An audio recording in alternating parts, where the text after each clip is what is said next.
Chers amis, bonsoir. C'est toujours avec joie que je me retrouve avec vous pour pouvoir partager ce moment que nous croyons important de partage, mais aussi de soutien dans un temps aussi difficile dans lequel nous sommes aujourd'hui avec cette épidémie du coronavirus qui ravage la Terre. Ce soir, comme les soirs précédents, je veux être avec vous pour pouvoir prendre le temps pour être autour de la parole du Seigneur et échanger ce que Dieu a en réserve pour chacun d'entre nous. Je salue tous nos amis, tous nos fidèles frères et sœurs qui se connectent pour pouvoir soutenir, pour s'impliquer avec nous dans cette démarche. Depuis hier soir, nous avons choisi l'option de pouvoir enregistrer nos présentations, de pouvoir les présenter pour éviter les éventuels aléas de l'Internet. Mais nous croyons que quelle que soit la formule, il est important que nous soyons ensemble pour pouvoir partager ensemble autour de la parole du Seigneur. Donc je veux saluer nos frères et sœurs qui se connectent à la fois ici au Sénégal, comme ceux qui se connectent hors du Sénégal, et vous inviter à continuer à nous soutenir, à rester impliqués dans cette expérience que nous vivons ensemble des 100 jours de prière. Nous sommes aujourd'hui au 18e jour et je voudrais avec vous ce soir, chers amis, prendre le temps pour prier afin que Dieu nous accorde sa grâce et son intelligence dans ce moment que nous allons vivre ensemble. Voulez-vous vous incliner avec moi là où vous êtes afin que nous puissions prier ensemble? Prions donc. Notre Père et notre Dieu, nous te disons merci pour ton amour, pour ta grâce. Nous sommes ensemble autour de ta parole pour rechercher de ta part du soutien, du réconfort, mais par-dessus tout, nous voulons, Seigneur, rechercher l'effusion de ton Saint-Esprit sur nous en tant que peuple, sur nous en tant qu'individus, sur nous en tant que communauté de foi, afin que ce que tu as promis se réalise et que dans les derniers temps, nous puissions voir l'effusion massive de ton Saint-Esprit avec un réveil spirituel individuel pour que nous puissions achever l'œuvre et venir enfin voir Jésus-Christ venir nous rencontrer.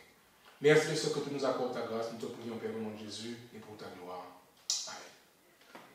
Voilà, chers amis, nous sommes donc très heureux d'être avec vous ce soir. Je réitère mes salutations à tous mes frères de Dakar, à mes frères de Sédiou, à mes frères de Ziguinchor, de Kolda, de toute la région du Sénégal, ceux qui sont connectés au nord, ceux qui nous regardent en France métropolitaine, ceux qui sont aux Antilles françaises, ma famille, Carole, ma famille Boniface, William, notre sœur en Haïti et tous les autres qui sont connectés. Nous voulons vraiment vous remercier et vous souhaiter de pouvoir passer un moment agréable dans notre compagnie.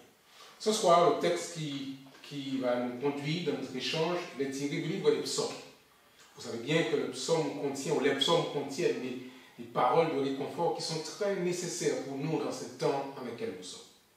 Le psaume sur lequel je voudrais attirer votre attention ce soir, c'est le psaume 5. Psaume 5. Quand vous allez découvrir ce psaume, vous allez découvrir que c'est un psaume de David. Et pour nous, le verset qui nous intéresse aujourd'hui, c'est le verset 3. Psaume chapitre 5 et le verset 3. Voilà ce que dit le texte. C'est David qui parle. Sois attentif à mes cris, mon roi et mon Dieu. C'est à toi que j'adresse ma prière. Et le verset 4. Éternel, le matin tu entends ma voix. Le matin je me tourne vers toi et je regarde. Voici le texte que nous avons. Éternel, le matin tu entends ma voix. Le matin je me tourne vers toi. C'est vrai que nous avons un rendez-vous le soir, en fin de journée, quand nous avons pu vaquer à nos occupations. Mais ici, David parle de celui qui, dans son premier geste, le matin, quand il met le pied par terre, son premier réflexe, il dit, c'est de se tourner vers Dieu. Éternel, le matin, tu entends ma voix. En d'autres termes, Dieu connaît cette voix. Il est habitué. Ce n'est pas une fois comme cela, mais de manière régulière que David se tourne vers son Dieu. Éternel, le matin, de bonne heure. Avant d'avoir commencé à vaquer à mes occupations, je me tourne vers toi et qu'est-ce que je fais? Je regarde ou je te regarde. Mais en fait, si nous lisons les versets préliminaires, les phrases préliminaires que David va présenter dans son psaume, voilà ce qu'il dit. Prête l'oreille à mes paroles, ô Éternel. Et puis il dit, écoute mes gémissements. sois attentif à mes cris, mon roi et mon Dieu. C'est à toi que j'adresse ma prière. Voici l'attitude d'un homme qui cherche véritablement Dieu. Et il le fait, il dit le matin. Mais il dit en préambule, écoute, sois attentif à mes cris. Ma situation est complexe, elle est difficile, elle n'est pas facile, elle n'est pas simple. Mais je t'invite, ô mon Dieu, il dit, d'être attentif, ô Éternel. Écoute non seulement mes cris, mais mes gémissements, mes soupirs. Combien d'entre nous, dans ces moments de crise, n'ont pas fait monter des soupirs? Toutes sortes d'émotions profondes. Et effectivement, ce virus a déclenché tellement d'angoisse, tellement de soupirs. Nous voulons, comme David, nous tourner vers Dieu afin de rechercher de sa part une réponse.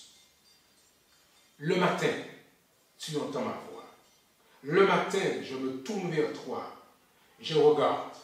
Et il dit, au verset 5, s'il fallait lire la suite du psaume, car tu n'es pas un Dieu qui prenne plaisir au mal. Le méchant n'a pas sa demeure auprès de toi. En effet, David ici nous rappelle, chers amis, que Dieu n'est pas l'auteur du mal.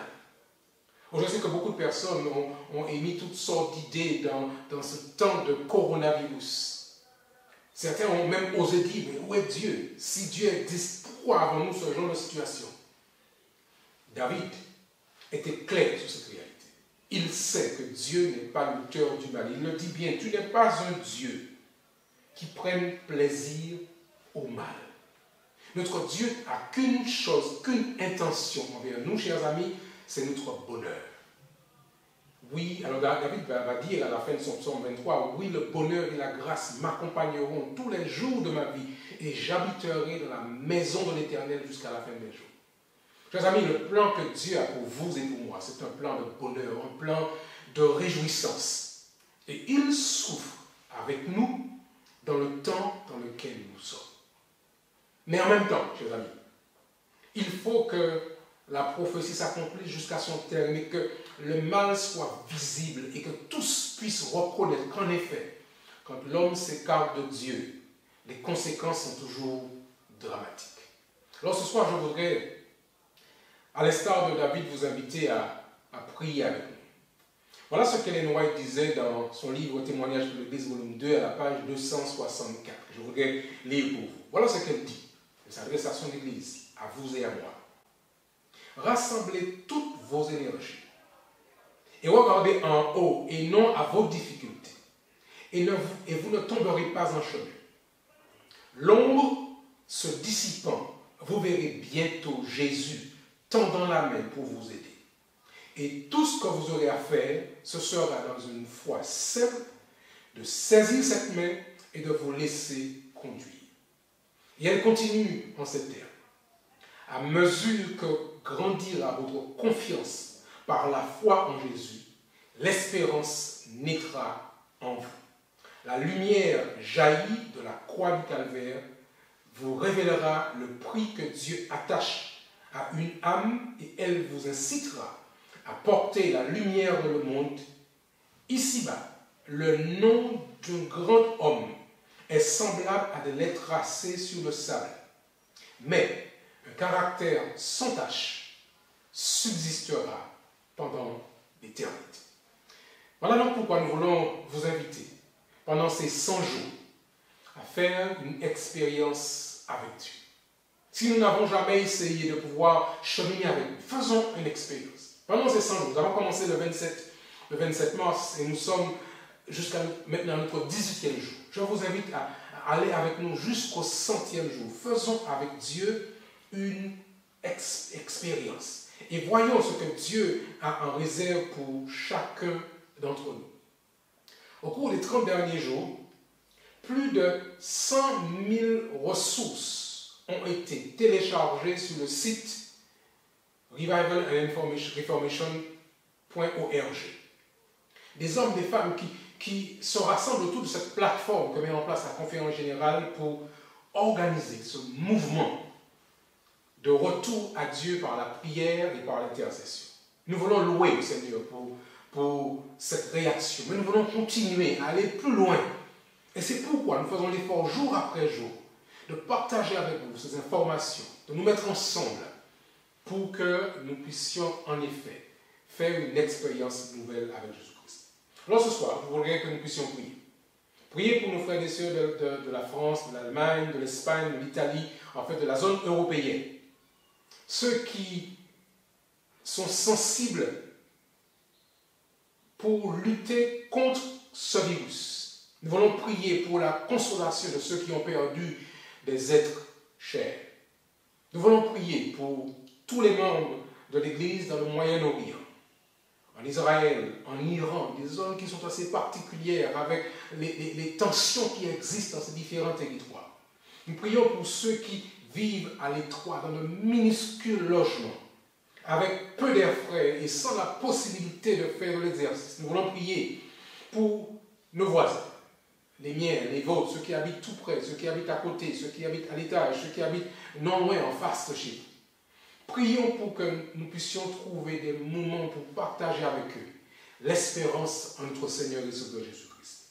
Et puis nous voulons aussi prier pour que notre Église, pour que dans notre Église, ceux qui luttent contre ce virus, ce Covid-19, puissent rester cependant accrochés à la parole de Dieu et qu'ils soient fidèles dans la dîme et dans les offrandes. Et nous voulons prier de manière particulière pour que l'Éternel passe sa main guérissante sur ceux qui sont malades, ceux qui sont affectés par ce virus. Alors, chers amis, je voudrais vous inviter à prier avec nous ce soir, à l'instant même, à nous reconnecter avec Dieu et à mettre en place ce temps de rencontre avec Dieu régulièrement, le matin à notre réveil, quand nous nous levons de notre sommeil, quand nous mettons le pied par terre, comme David, dire, Seigneur, le matin, tu entends ma voix, je me tourne vers toi, je regarde, je te regarde. Voulez-vous prier avec moi ce soir, chers amis? Faisons-le ensemble. De votre côté, priez. Et nous allons ensemble faire monter à Dieu nos soupirs, nos actions de grâce. Et l'Éternel qui est juste et fidèle saura, j'en ai l'assurance, entendre et répondre à nos prières. Voulez-vous prier avec moi? Faisons-le. Notre Père et notre Dieu, nous te disons merci de ce que malgré ce virus, tu es prêt à nous entendre, à nous écouter. Tu te sers de cette situation de crise pour rassembler tes enfants, pour rassembler ton peuple, parce que nous allons bientôt entrer dans le temps de la fin.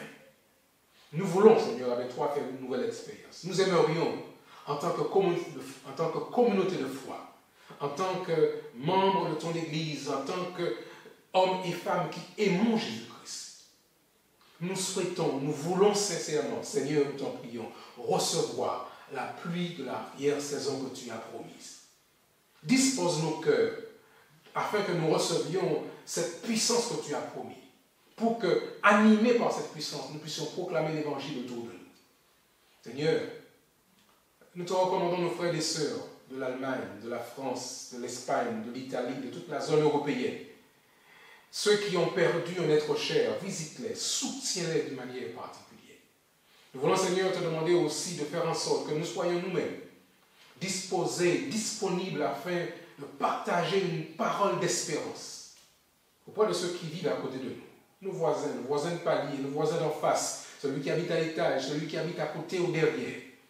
Que déjà par un sourire, par une gentillesse, nous puissions être sensibles à ceux et celles qui vivent autour de nous. Dans ce temps de crise dans lequel nous sommes, Seigneur, visite chacun de tes enfants et remplis-nous de cet amour que nous devons avoir pour ceux et celles qui vivent à côté de nous et que nous puissions te représenter dignement. Visite, Seigneur, ton Église à la fin des temps et quel soit le moyen par lequel tu te serviras pour prêcher l'Évangile. Mais avant de terminer, Seigneur, nous ne pouvons ne pas te présenter ces hommes, ces femmes, ces familles qui souffrent à cause de ce virus. Étends ta main, Seigneur, et selon ta bonté, par ta grâce, épargne la terre. Donne-nous de pouvoir nous tourner vers toi, toi qui es le seul vrai Dieu. Et donne à ton peuple de pouvoir être là pour apaiser les souffrances, pour accompagner, soutiens ceux qui sont des professionnels de santé pour qu'eux aussi puissent exercer leur métier, mais le faire avec compassion, comme Jésus le ferait.